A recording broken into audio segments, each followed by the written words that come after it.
Bom dia, pessoal. Nesse vídeo de hoje, a gente vai estar tratando sobre as crises que determinaram o fim do Império Romano, a queda do Império Romano do Ocidente. A queda do Império Romano do Ocidente, ela se deu no ano de 400, o ano que marca, que tem como marco a queda do Império Romano, né? É 476 depois de Cristo. Essa data também, ela marca o fim da antiguidade e o início da modernidade. Então, a antiguidade, que é um período que começa lá no ano 4000 antes de Cristo, ela se encerra no ano de 476 depois de Cristo. Então, aqui a gente está terminando um ciclo, né, da história que a gente estudou desde o primeiro bimestre, né? A gente estudou lá a questão da pré-história, né, do Neolítico, depois da origem da civilização, as civilizações mesopotâmicas, né, os egípcios. Depois, já no segundo bimestre, a gente caminhou para os gregos e para os romanos, né? E aí, hoje, com o que a gente vai ver aqui nesses slides, a gente chega então ao final aí da Antiguidade Clássica com a civilização romana. O conteúdo de vocês era o conteúdo da civilização greco-romana, as civilizações da Antiguidade Clássica, que deixaram para a gente muitos legados, como, por exemplo, a filosofia, a Olimpíada, o teatro, né? No caso lá da Grécia, o direito romano, a língua, o próprio cristianismo, né? Que vem no caso do Império Romano. Então a gente tem um monte de coisas que praticamos hoje que são legados, ou seja, são heranças dessas civilizações. Então vamos lá entender por que o Império Romano chegou ao fim. Quais são os fatores para essa crise econômica que vai fazer com que esse império no Ocidente chegue ao final? Primeiro, a gigantesca extensão territorial exigiu um número imenso de funcionários. O Império Romano cresceu tanto que eles já não conseguiam mais administrar toda essa extensão de terras. Então faltava funcionários para poder administrar, né? Em compensação, o fim das expansões diminui a entrada de riquezas. O Império Romano, à medida que eles iam conquistando novas terras, eles iam trazendo riqueza para dentro desse sistema, né, dessa sociedade. Quando o Império Romano cessa de expandir o seu território, né, e começa a viver lá a Pax Romana, essas riquezas deixam de entrar dentro do sistema imperial. E aí Roma vai começar a ter dificuldades financeiras.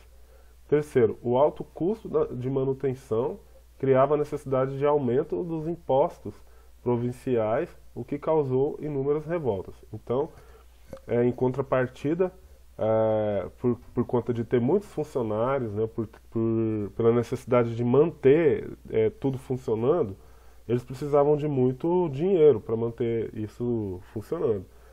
E, como a gente viu no ponto anterior, eles perderam a entrada de riquezas dentro do império, e em contrapartida, para tentar suprir essa perca de riquezas, essa perca de entrada de recursos, eles tiveram que aumentar os impostos. E isso vai gerar revolta em várias regiões do império. A gente vê, por exemplo, lá na época de Jesus, em Israel, quando Israel pertencia a Roma, muitas revoltas já acontecendo dentro do povo israelita lá, né, contra a cobrança de impostos. É por isso que quando a gente vai ver na Bíblia, muitas vezes o Mateus, que era coletor de impostos, era tido como alguém assim da pior espécie possível para os hebreus, né, para os israelitas, porque ele era o cara que cobrava impostos para Roma. E Zaqueu também da mesma forma, né? E é interessante que Jesus vai lá na casa de Zaqueu jantar com ele e tudo, e depois Zaqueu se arrepende e se converte a Cristo e pega a metade do que ele tinha e ele doa, né, para as pessoas, enfim. Então, nessa época aí, né, e a gente já está falando de um período posterior a essa época aí, que se dá ali por volta do ano 33 depois de Cristo, né? A gente já está falando de um período mais avançado. As revoltas contra a cobrança de impostos já eram inúmeras dentro do Império Romano. E, por fim, a questão da diminuição no número de escravos, né? Dentro dessa sociedade, a principal mão de obra era a do escravo, né? E com as conquistas que foram cessando, o número de escravos também diminui, né? E aí, para manter toda essa máquina funcionando, a falta de escravos também, ela vai impactar de maneira negativa nesse processo. Então, esses 4 pontos aqui são importantíssimos para a gente entender a falência do Império Romano, né? Nesse mapa aqui, a gente vê a extensão total que o Império atingiu, né, na terceira fase. Lembrando que Roma tem 3 fases: a monarquia, a república e o império, que é a última fase, a fase que a gente está estudando. Então, veja você que o Império Romano atingiu a região mais longínqua do mundo conhecido na Europa naquela época, que é a região de Espanha e Portugal. A Gália, onde hoje é a França, né?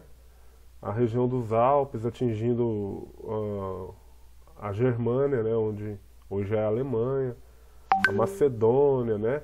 A Galácia, a Ásia Menor, a antiga Grécia, a Judéia, né? Jerusalém, e o norte da África, especialmente ali na região de Cartago e na região do Egito. Então, tudo isso aqui era Império Romano. E é esse mesmo império que vai deixar de existir como uma sociedade organizada debaixo de um governo, no caso do Imperador Romano. Então, aqui o slide segue apontando algumas coisas importantes. Então, a retração das guerras, ela fez que o número de escravos diminuísse, eu já falei sobre isso. No século III, a crise econômica atingiu seu ápice, as moedas perderam valor e os salários e os preços elevaram-se, provocando o aumento da população marginalizada e maior exploração de mão de obra escrava, responsável por revoltas sociais, exigindo a constante intervenção militar. É nessa época que tem a revolta dos escravos, liderados pelo Espartaco. Fizeram vários filmes, inclusive, sobre essa revolta, né, em que o Espartacus ele lidera um movimento de escravos que quase toma o poder em Roma. Fatores da crise política. A crise econômica, né? Aqui a gente vai falar da crise política que vai desencadear a perca do poder por parte do imperador. Então, crise econômica. Segundo, os imperadores governavam com a ajuda dos principais generais. Terceiro, entre 235 e 284 depois de Cristo, essa disputa pelo poder entre os generais levou a vários imperadores serem assassinados durante esse período aí. Então os generais eles começaram a disputar o poder e essa loucura, essa disputa desenfreada pelo poder levou ao assassinato de alguns imperadores, e isso vai fazendo com que esse império vá se enfraquecendo. Ao passo que o cristianismo vai crescendo e o cristianismo ele vai fazendo com que a mente da população vá mudando, porque vai ocorrendo várias transformações, como a gente viu na aula passada. Questão do amor ao próximo, o pessoal deixa de idolatrar o imperador e os outros deuses romanos, e por aí vai. E a tetrarquia de Diocleciano, que foi um governo com 4 imperadores. Aí então, aqui esse próximo slide vai falar que entre o século I e III, o cristianismo ganhou cada vez mais adeptos. E nesse momento também vai ocorrer a diminuição dos escravos, as rebeliões das províncias, a anarquia militar e, por fim, a invasão bárbara, né? Então, a diminuição dos escravos a gente já falou, a rebelião das províncias a gente já falou, a anarquia militar a gente acabou de falar no slide anterior, foi quando os generais começaram a se revoltar contra os imperadores. E agora, as invasões bárbaras. Bom, quem era bárbaro? O bárbaro era o cara que não era romano, eram as sociedades que viviam em torno do Império Romano. Quando o Império Romano começa a enfraquecer, esses bárbaros vão começar a invadir o Império Romano, e isso vai enfraquecendo cada vez mais essa organização política que vai chegar um momento que eles não vão conseguir mais se segurar, né? Daqui a pouco a gente vai ver quais eram os principais povos bárbaros, né? Os povos também conhecidos como germanos. Vamos ler o restante aqui desse parágrafo. Quando se fala em sinais de crise, na verdade, se fala de um período perturbado, no qual o Império chegou a estar muito perto da queda. Por volta de 285, o imperador Diocleciano salvou o Império Romano do colapso, dando a ele um último fôlego. Tudo isso já ocorreu numa época em que os cristãos eram somente uma minoria marginalizada. Aqui estão os povos bárbaros que começaram a invadir e minar o Império Romano. Aqui está em inglês, mas dá para a gente ler. A gente tem lá os jutos, aqui em cima, ó, jutos, ângulos, saxões, francos, visigodos, vândalos. É desse povo aqui, vândalos, que vem a palavra vandalizar, vandalismo, né? Porque os vândalos entraram saqueando o império e destruindo muita coisa. Então, quando vem esse termo vandalismo, quando alguém quebra alguma coisa, nasceu aqui nesse povo. Você tem também os hunos. Dos hunos vem a história de que eles nem desciam de seus cavalos para se alimentar. Eles pegavam a carne, amarravam no lombo do cavalo, aí a carne esquentava com a caloria do corpo do cavalo e eles comiam crua, sem tempero mesmo, né? Eram povos muito temidos pela sociedade daquela época. Continuando aqui, olha só o que esse slide diz. O exército, instituição vital para a manutenção da ordem social, enfrentou contraditoriamente uma gravíssima crise interna. A anarquia militar, que a gente já falou sobre ela, a disputa entre os generais por maior influência política, principalmente entre os anos de 235 e 268, refletia a própria desorganização socioeconômica do Império, que tendeu a agravar-se com o início das migrações bárbaras, que são esses povos que a gente acabou de falar sobre eles, que vão adentrando o Império devido ao enfraquecimento do exército. O imperador Diocleciano dividiu o Império em dois, e depois em quatro partes. Em duas e depois em quatro partes, originando a tetrarquia, que foi o que a gente falou agora há pouco. Em quatro partes, cada uma com um imperador, numa tentativa de fortalecer a organização política sobre as várias províncias que compunham o Império e aumentar o controle sobre os exércitos. Porém, na prática, essa divisão serviu para demonstrar e acentuar a regionalização que já vinha ocorrendo. Então, você tenta descentralizar o governo. Você coloca 4 pessoas para governar esse vasto império, para tentar controlar esse exército que vinha se rebelando contra o governo central. Só que não deu certo, porque em cada região já vinha ocorrendo digamos, uma tomada de poder por ali. Durante o governo de Diocleciano e Constantino, várias medidas foram adotadas na tentativa de conter a crise, como a criação de impostos pagos em produtos, congelamentos de preços e salários e a fixação do camponês à terra, iniciando a formação do colonato, que na prática contribuíram para o desabastecimento e para um processo de maior ruralização. E esse processo aí do colonato, ele vai depois mais para frente dar origem a um novo sistema econômico que a gente estuda depois das férias, que é o feudalismo. Então, essa galera começa a sair das cidades e começa a migrar para o campo. Ali começa a se estruturar uma nova vertente de sociedade que depois vai perdurar por mais de 1000 anos, que é o sistema feudal, o feudalismo, né? E aí está a divisão do Império. Constantino, ele divide o Império Romano ele é dividido em dois, e fica o Império Romano do Oriente e o Império Romano do Ocidente. Constantino funda a nova capital do Império em Bizâncio. Teodósio, em 395, divide o Império entre seus 2 filhos. E no ano de 476, os bárbaros começam a invadir o Império com mais contundência, e em 476 então o Império chega ao fim. Está aqui o imperador Constantino. Ele consegue a conciliação entre o Império e o cristianismo a partir do Edito de Milão, que a gente já falou na aula passada, em 313, e garante a liberdade religiosa aos cristãos, que até então haviam sofrido perseguição.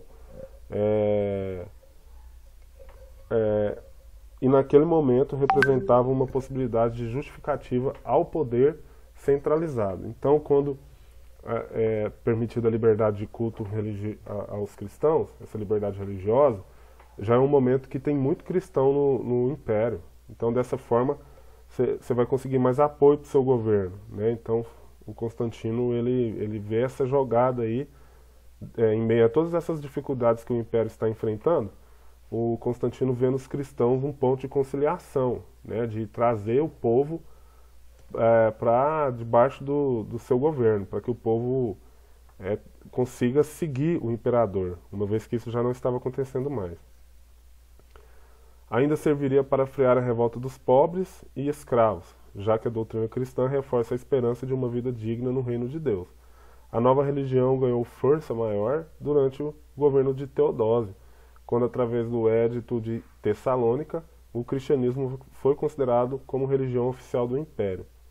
A política imperial baseava-se na utilização da Igreja como aliada na medida em que esta era uma instituição hierarquizada, centralizada, e que, nesse sentido, contribuiria para justificar a centralização do poder.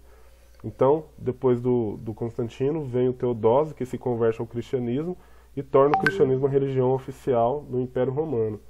E ele vê na centralização da hierarquia da Igreja, tipo, a Igreja ela tem, naquele momento, uma hierarquia e ela tem uma diretriz para ser seguida, que une todos os cristãos. Ele une o cristianismo com a política, porque ele queria que o povo também seguisse a diretriz do governo. Então, se os cristãos eles seguem uma diretriz e a religião tornando-se o cristianismo tornando-se a religião oficial de Roma, ele entendia que o povo também seguiria o governo, né? Então foi uma jogada política também essa questão. E aqui está a divisão do Império. O Império Romano do Ocidente de amarelo, com a capital em Roma, e o Império Romano do Oriente de rosa, com a capital em Constantinopla. Constantinopla é um nome em homenagem ao imperador Constantino, certo?